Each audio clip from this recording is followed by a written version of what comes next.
प्रिय श्रद्धालु, जय श्री कृष्णा, जय श्री राम, जय श्री राधे राधे, जय श्री महाकाल। इस प्रवचन में आपको श्रवण कराएंगे, जो मनुष्य तुलसी को अपने हाथ पर रखकर प्रतिज्ञा करता है और फिर उस प्रतिज्ञा का पालन नहीं कर सकता, उसे सूर्य और चंद्रमा की अवधि पर्यंत कालसूत्र नामक नरक में यातना भोगनी पड़ती है। जो मनुष्य तुलसी के समीप झूठी प्रतिज्ञा करता है, वह कुंभी पाक नामक नरक में जाता है और वहाँ दीर्घ काल तक वास करता है। मृत्यु के समय जिसके मुख में तुलसी के जल का एक कण भी चला जाता है तो वह अवश्य विष्णु लोक को जाता है। पूर्णिमा, अमावस्या, द्वादशी, सूर्य संक्रांति, मध्याह्न काल, रात्रि दोनों संध्याएं, अशौच के समय, रात में सोने के समय, बिन नहाए धोए, इन समयों में तथा तेल लगाकर जो मनुष्य तुलसी के पत्रों को तोड़ते हैं, वे मानो स्वयं भगवान श्री हरि के मस्तक को ही काटते हैं। श्राद्ध, व्रत, दान, प्रतिष्ठा तथा देवार्चन के लिए तुलसी पत्र बासी होने पर भी 3 रात तक पवित्र ही रहता है। पृथ्वी पर अथवा जल में गिरा हुआ तथा श्री विष्णु को अर्पित तुलसी पत्र धो देने पर दूसरे कार्य के लिए शुद्ध माना जाता है। गोलोक निरापद धाम है तथा तुलसी अधिष्ठात्री बनकर गोलोक में मुझ श्री कृष्ण के साथ निरंतर क्रीड़ा करेंगी। तुम्हारी देह से उत्पन्न नदी की जो अधिष्ठात्री देवी हैं, वह भारतवर्ष में परम पुण्यदा नदी बनकर 4 समुद्र की पत्नी होगी। वह समुद्र मेरा ही अंश है। स्वयं तुम महासाध्वी बैकुंठ में मेरे सन्निकट निवास करोगी। तुम लक्ष्मी के समान वहाँ विराजमान रहोगी, इसमें संशय नहीं है। मैं तुम्हारे शाप को सत्य करने के लिए भारतवर्ष में पाषाण शालग्राम बनूंगा। गंडकी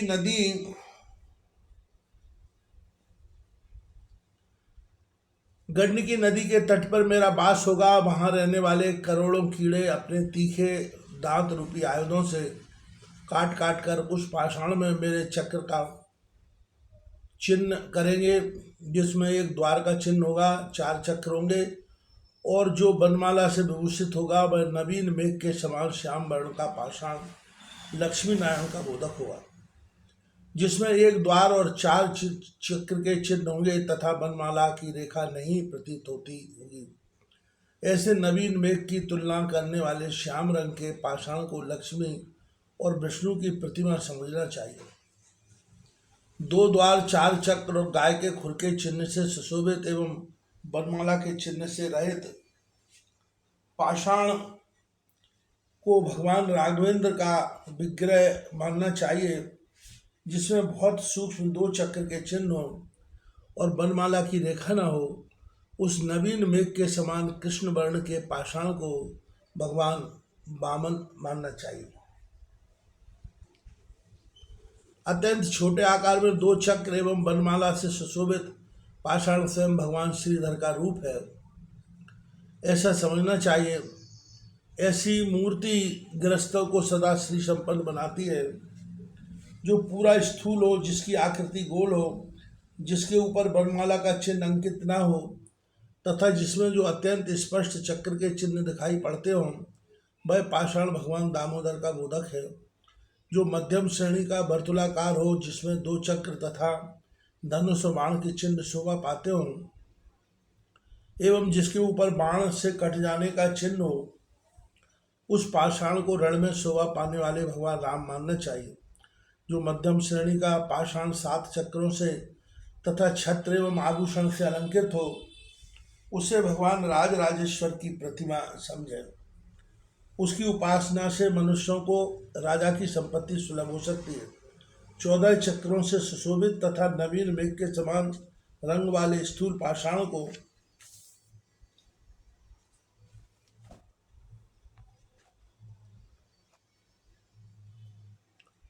भगवान अनंत का विग्रह मानना चाहिए।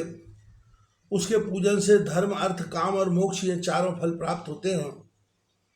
जिसकी आकृति चक्र के समान हो तथा जो 2 चक्र श्री और गौ खुर के चिन्ह से शोभा पाता हो, ऐसे नवीन मेघ के समान वर्ण वाले मध्यम श्रेणी के पाषाण को भगवान मधुसूदन समझना चाहिए। केवल एक गुप्त चक्र से युक्त पाषाण भगवान गदाधर का तथा 2 चक्र एवं अश्व के मुख की आकृति से युक्त पाषाण भगवान हयग्रीव का विग्रह कहा जाता है। साध्वी जिसका मुख अत्यंत विस्तृत हो, जिस पर 2 चक्र चिन्हित हों तथा जो बड़ा विकट प्रतीत होता हो, ऐसे पाषाण को भगवान नरसिंह की प्रतिमा समझनी चाहिए। मनुष्यों के लिए यह श्रद्धा वैराग्य प्रदान करने वाला है, जिसमें 2 चक्रों, विशाल मुख हों तथा जो वनमाला के चिन्ह से संपन्न हो। गृहस्थों के लिए सुखदायी उस पाषाण को भगवान लक्ष्मी नारायण का विग्रह समझना चाहिए, जो द्वार देश में 2 चक्रों से युक्त हो तथा जिस पर श्री का चिन्ह स्पष्ट दिखाई पड़े। ऐसे पाषाण को भगवान वासुदेव का विग्रह मानना चाहिए। इस विग्रह की अर्चना से संपूर्ण कामनाएं सिद्ध हो सकेंगी। सूक्ष्म चक्र के विघ्न से युक्त नवीन मेघ के समान श्याम तथा मुख पर बहुत से छोटे छोटे छिद्रों से सुशोभित पाषाण प्रद्युम्न का स्वरूप होगा। उसके प्रभाव से ग्रस्त सुखी हो जाएंगे।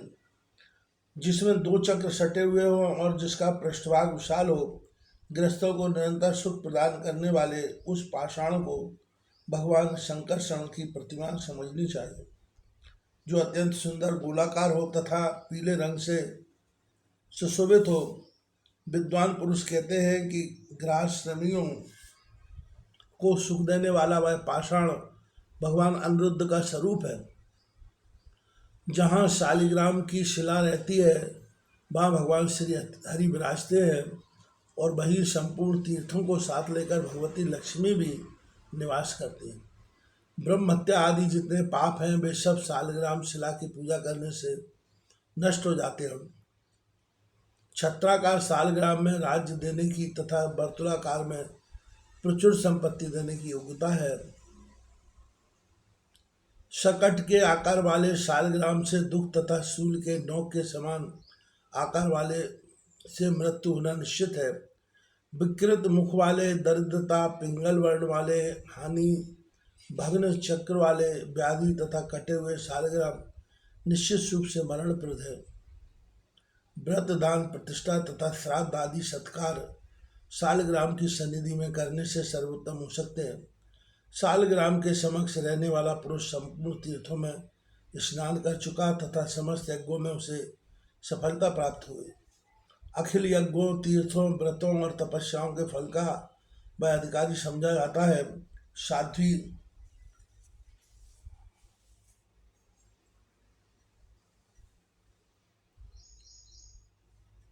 चारों वेदों के पढ़ने तथा तपस्या करने से जो पुण्य होता है, वही पुण्य शालिग्राम शिला की उपासना से प्राप्त हो जाता है।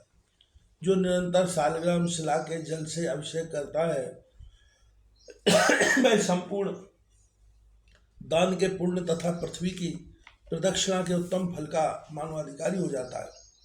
शालिग्राम शिला के जल का निरंतर पान करने वाला पुरुष देवाभिलषित प्रसाद पाता है, इसमें संशय नहीं है।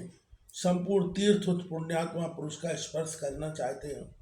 जीवन मुक्त एवं महान पवित्र वह व्यक्ति भगवान श्री हरि के पद का अधिकारी हो जाता है। भगवान के धाम में वह उनके साथ असंख्य प्राकृतिक प्रलय तक रहने की सुविधा प्राप्त करता है। वहाँ जाते ही भगवान उसे अपना दास बना लेते हैं। उस पुरुष को देखकर ब्रह्म हत्या के समान जितने बड़े बड़े पाप हैं, वे इस प्रकार भागने लगते हैं जैसे गरुड़ को देखकर सर्प। उस पुरुष के चरणों की रज से पृथ्वी देवी तुरंत पवित्र हो जाती है। उसके जन्म लेते ही लाखों पितरों का उद्धार हो जाता है। मृत्यु काल के अवसर पर जो शालिग्राम के जल का पान करता है, वह संपूर्ण पापों से मुक्त होकर विष्णु लोक को चला जाता है। उसे निर्वाण मुक्ति सुलभ हो जाती है। वह कर्म भोग से छूटकर भगवान श्री हरि के चरणों में लीन हो जाता है, इसमें कोई संशय नहीं। शालिग्राम को हाथ में लेकर मिथ्या बोलने वाला व्यक्ति कुंभीपाक नरक में जाता है और ब्रह्मा की आयु पर्यंत उसे वहां रहना पड़ता है। जो शालिग्राम को धारण करके की हुई प्रतिज्ञा का पालन नहीं करता, उसे लाख मनवंतर तक अशीपत्र नामक नरक में रहना पड़ता है। कांते जो व्यक्ति शालिग्राम पर से तुलसी के पत्र को दूर करेगा उसे दूसरे जन्म में स्त्री साथ न दे सकेगी। शंख से तुलसी पत्र का विच्छेद करने वाला व्यक्ति भार्याहीन तथा 7 जन्मों तक रोगी होगा। शालिग्राम, तुलसी और शंख, इन तीनों को जो महान ज्ञानी पुरुष एकत्र सुरक्षित रूप से रखता है उससे भगवान श्री हरि बहुत प्रेम करते हैं। नारद इस प्रकार देवी तुलसी से कहकर भगवान श्री हरि मौन हो गए। उधर देवी तुलसी अत्यंत अपना शरीर त्याग कर दिव्य रूप से संपन्न हो भगवान श्री हरि के वक्ष स्थल पर लक्ष्मी की भांति शोभा पाने लगी।